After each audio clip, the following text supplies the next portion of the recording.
Hello again, or if you're new with us, welcome to the Decanting Club. This week's wine is from Istria, the northwestern corner of Croatia, which lies just across the Adriatic Sea from Venice. We had a white from here back in May, the Kozlovic Santa Lucia, which was made from a grape so local it was actually called Istrian Malvasia. This week we return to Kozlovic to taste their red. This too is made from an indigenous grape that's found nowhere outside the region, the terrifying Teran. I say terrifying because the grape has a fearsome reputation for high acidity and tannin and colour. Well, they're right about the colour. Although this is pretty deep, it's not just that. It's got a wonderfully vivid and intense crimson colour. Locals say that Teran has the colour of hare's blood. As a city dweller, I think I'll just have to take their word for it, but there's something very sanguine about this. Now that's a classy nose. It's not big, but it is complex. There's red and black fruits in this, raspberry, sweet cherry and blackberry. There's also lots of herbs, including an unusual hint of tomato leaf. There are vegetal notes here too, of undergrowth, forest ferns. Backing up all that is a spicy whiff of black pepper and a minerally tang of iron.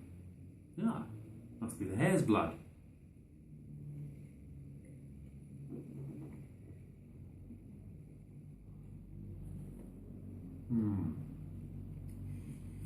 Now this is only medium bodied, but it's much more than medium intensity. This is deep and fully dry and inkily intense and concentrated.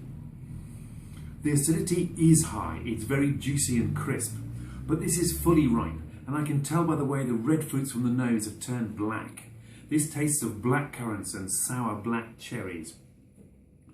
The feared tannins have not really made an appearance.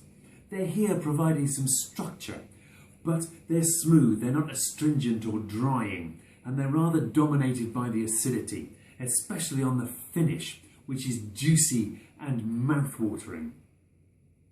On the finish, that acidity turns the black fruits from the palate back into red ones. They taste of sour red cherries and even of cranberries. Also on the finish, the black pepper from the nose makes a reappearance. It's spicy and slightly warming. This is a beautifully balanced wine, but it's balanced for food. That uncompromising dryness, firm acidity, and complex but understated fruit reminds me very much of a good red Bordeaux, maybe even a Grave. But there are other flavours in here too. That inky pepperiness reminds me of a Northern Rhone Syrah, while that sour cherry thing is something you tend to find in Tuscan Sangiovese. You've got here sort of a Bordeaux, but with an Istrian twist. Kozlovic, who make this, have a reputation as a new wave and high-tech winery, but this is a decidedly old-school wine, and all the better for it. It's the antithesis of those flashy New World fruit bombs that are terribly impressive on the first sip and then get rapidly tiring to drink. This minor masterpiece just keeps getting better with air, with time, with food, and with every sip. As the Istrians say, Żywieli.